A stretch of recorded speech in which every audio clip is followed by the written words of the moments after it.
I'm going to give you a new equality today. Now, this equality is a real one, but it's also a pretty incredible one.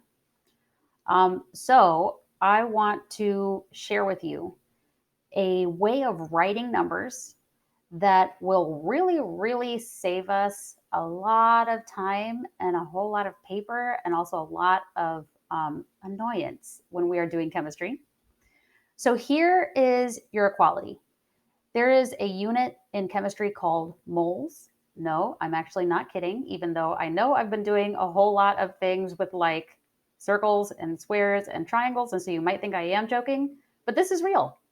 So in chemistry, 1 mole is equal to a very, very large number of atoms. Now, it's actually, if we looked at it, it would only be about 12 grams of atoms of carbon. That's how that number comes to us, and we'll go over that in much more detail later.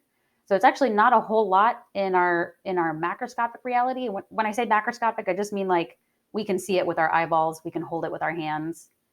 But atoms are so impossibly tiny that we need a whole lot of atoms in order to like perceive them in our macroscopic reality. And so 1 mole is equal to a certain number of atoms, and it's equal to 6.022 times 10 to the 23rd atoms. Now, we need to understand what this number means. This number is written in scientific notation. And you might be thinking, oh, no, let's just write the number out. Why do we have to use this complicated notation that's unfamiliar to me? So I want to show you why that is. In order to convert a number from scientific notation into standard notation, it's pretty simple. If this number here is positive, meaning it's greater than 0, you simply move the decimal point to the right as many times as it says to. So you can read this as move the decimal point to the right 23 times. So let's write our 6.022 to start. 6.022. And we need to move this decimal point to the right 23 times. So let me, whoops, sorry about that. That was not intentional. Let me see if I can make my brush a little bit tinier again here. So I'm going to move my decimal point once, twice, 3 times. Okay, now we're going to keep going. 4, 5, 6, 7, 8, 9, 10, 11, 12, 13, 14, 15, 16, 17, 18, 19, 20, 21, 22, 23. And so our decimal point needs to be right here. Okay, so let me make that clear. Now let's write in our zeros. Okay, so let's change this to 0 here, and a 0, and a 0, and a 0, and a 0, and a 0, and a 0, and a 0, and a 0, and a 0, and a 0, and a 0, and a 0, and a 0, and a 0, and a 0, and a 0, and a 0, and a 0, and a 0. So this is our number. I don't even know how to say it. Here would be our first comma, right? So this would be the thousands family here. And then we would get to the millions family here, and the billions family, trillions family, quadrillions family, quintillions family, sextillions family. So this is 602 sextillion, 200 quintillion, 200 quintillion. That's what this number is. So it's a very large number. So let's just for the fun of it, let's rewrite our equality here into something that's really familiar that we like. Let's write it in standard notation. So your equality is 1 mole equals 602 sextillion to quintillion.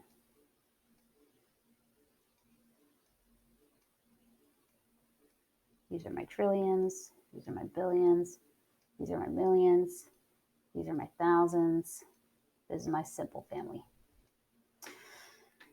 Okay, yeah, no big deal. So you're probably like, that's fine. I would rather write it like this because I don't want to look at that. It's ugly. So let's just make our conversion factors, and I give up.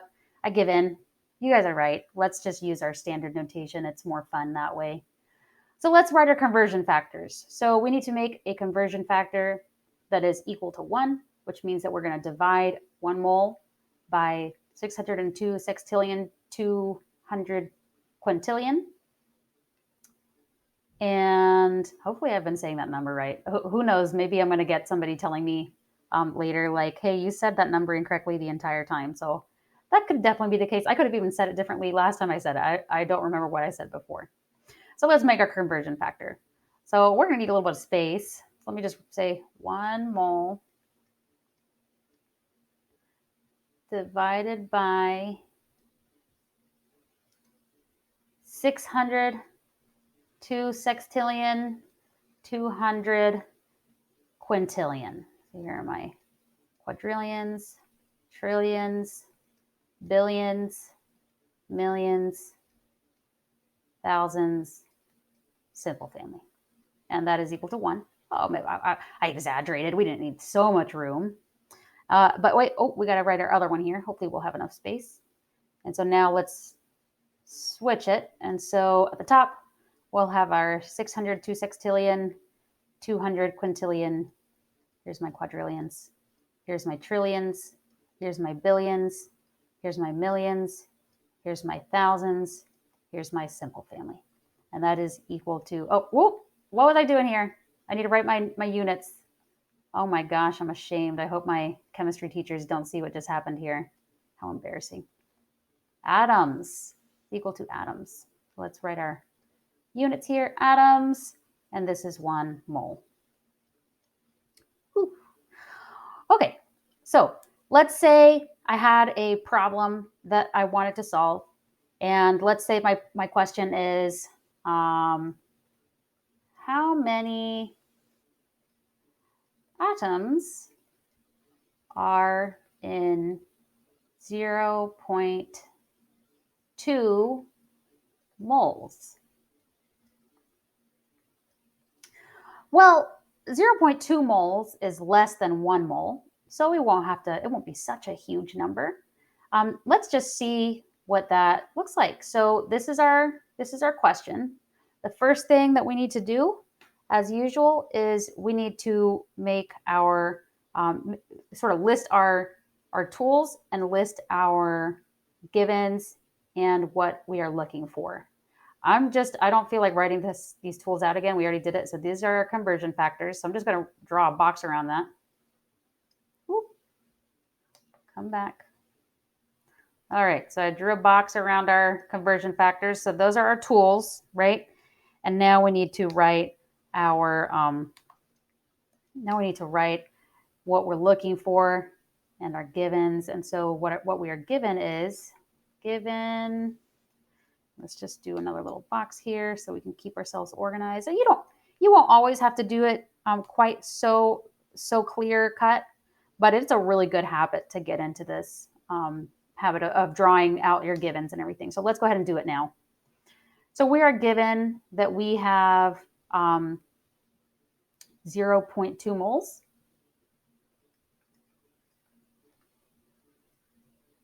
And what we are looking for is we want to know how many, and I'm just going to do this since it's just one thing we need to write. I changed my mind. Let's just do this another way so it's a little bit easier. So let's make a little box here because what we're looking for is how many atoms does that give us? And I just personally like to write a little question mark up there. You might find your own way of doing these things, but that's what I like to do. So let's go ahead and do this. I'm not really looking forward to writing this all out, but let's just do it. So let's start with our 0.2 moles. And we don't want moles, right? We want atoms. So we're going to have to use one of our conversion factors. And here we have moles in the numerator, right? Because remember that this is the same as writing it this way as a fraction. So we can see that in the top, we have moles. we need to choose a conversion factor that gives us moles in the bottom. So for the sake of time, I'm going to copy this monster and let's put him over here, or her. We don't know what this is, or they. So let's get our pen here. And what would that do for us? So now let's start canceling out whatever we can. We can cancel out our moles, top and bottom. And we are left with atoms. And look, that's what we want. So can you see how we can just go ahead and solve this problem now, because we are looking for atoms, and that's what this problem will leave us with if we go ahead and solve it as it is now. So let's do that. We're going to need our calculator. So let's pull our calculator out. So let me just clear this here. Let's do, oh, I don't know how to clear the whole thing out, but hopefully it's not too confusing seeing all of that. Hold on. Okay, I can't remember how to clear it. Oh wait, maybe we can just delete this. I'll just do it manually since I can't remember how to do it. I'm sure there's a way, but I don't remember what it is. So all we have to do here is now multiply through the top and then divide that by everything on the bottom. Well, the bottom is really easy. It's just divided by 1, so we don't even have to do anything with the bottom. All we have to do is multiply through the top. So the first thing we need to do is put 0.2, and we're going to multiply that by 602 sextillion, 200 quintillion. So 602 sextillion, 200 quintillion. Those are my quadrillions. That's my trillions. That's my billions. That's my millions. That's my thousands. Here's my simple family. Let's press enter. And look what this calculator does. This calculator is like, you have got to be kidding me. I'm not doing that. And honestly, calculator, I don't blame you. I don't think I'm doing it like this either in the future. So let's write this down, and I will convert it to standard form just so we can see how to do it.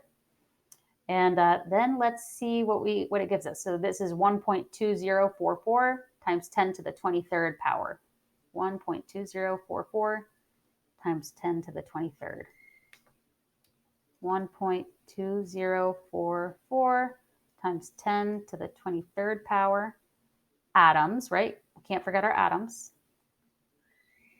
And if we decided to write that in standard form, we need to move our decimal to the right 23 times. Now, thankfully, we already did that with the 6.022. So I already know how many zeros that's going to be. I know that this is going to be equal to 120 sextillion, 440 quintillion. Let's do my quadrillions, trillions, billions, millions, simple family, atoms. Okay, so this was too much. I'm going to now show you why it is really, really worth getting comfortable with scientific notation when we are doing chemistry, because this is truly, truly too much. So to start, let me just copy this first answer that we got and paste it. Or actually, I'm just going to move it. Come back answer. There we go. I'm just going to move it up here. So this was the answer that we got. Let's make sure that we remember that. So this was our original answer. We know that that's the case.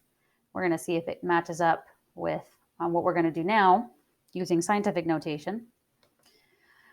So let me get rid of all of this stuff because it's too much. It is too much. I don't enjoy doing this. Let's erase that. And I'm also going to erase that. Well, I guess I'll just leave that just as a reminder of why I hate it so much. So using this equality here in scientific notation, let's please rewrite these conversion factors. The first one is Oops, forgot. I want to change it to black. First one is 1 mole divided by 6.022 times 10 to the 23rd atoms is equal to 1. And our other conversion factor is 6.022 times 10 to the 23rd atoms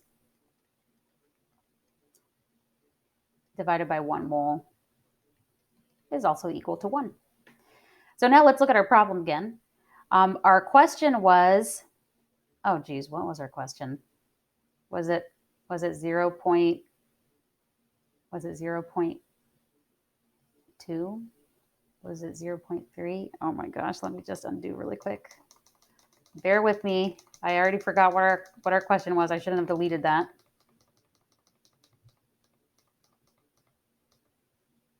Oh, here it is. Let me just copy and paste that. Hopefully this doesn't make me do the whole thing again. Let me copy this. We actually want this. Okay, cross your fingers that it lets us redo. What is it doing? Hold on. Bear with me, everyone. We're going to make this work.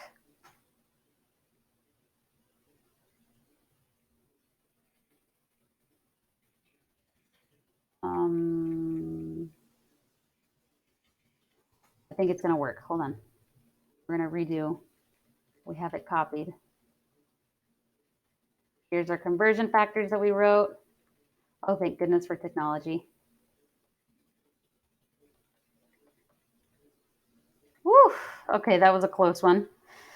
Oh, thankfully I don't have to write all of that out again. So let's go ahead and paste. Here was our question that we have. And now we can solve it. We can say we're starting with 0.2 moles. And we already confirmed that that is the same thing as saying 0.2 moles divided by 1. I'm going to go ahead and do that now. We need to multiply it by a conversion factor that gets rid of moles in the numerator. So this is our choice here. Let's copy and paste that over here. And we can go ahead and start enjoying our lives and start canceling things out. I want to use red this time. So we can cancel out moles, top and bottom. And then we are happy because it leaves us with atoms in the numerator, and that's exactly what we are looking for. So let's go ahead and put our equal sign, and we need our calculator again. So let's get our calculator out, and let's see if we can get the same answer as we did before. So we need to multiply everything on the top first. So we have 0.2. Let's do that, 0.2. We're going to multiply that by 6.022 times 10 to the 23 atoms. Now, this is actually pretty simple to do on the calculator. We put in the number right here, 6.022, 6.022. And instead of writing times 10 raised to the, which actually would not work, it would give us a weird answer just because of how this calculator works. You just click this button, the double E button. Double E. And weirdly enough, it just comes up with an E in here. I don't know why that is. It's just weird design. And then we put our number in the exponent. So we just put 23. And that's all we need to do, right? Because our 1 in the bottom over here is just going to be a 1. So we can just get rid of it. We don't need it. So let's press enter. And look, we have the same answer, 1.2044 times 10 to the 23rd power. That's what the E23 here means. So let's do it. This is exciting for me. Oops, I don't know why I did that. This is exciting. We don't have to do all this really insane stuff to get the answer that we got in the beginning. So this is why I really want you all to just fall in love with scientific notation, because it is truly a lovely thing. It saves us writing so many zeros, and we're going to be using it a lot this semester. So we'll get some practice with using our calculators for scientific notation and writing in scientific notation, but go ahead and fall in love with it now. See you in the next video.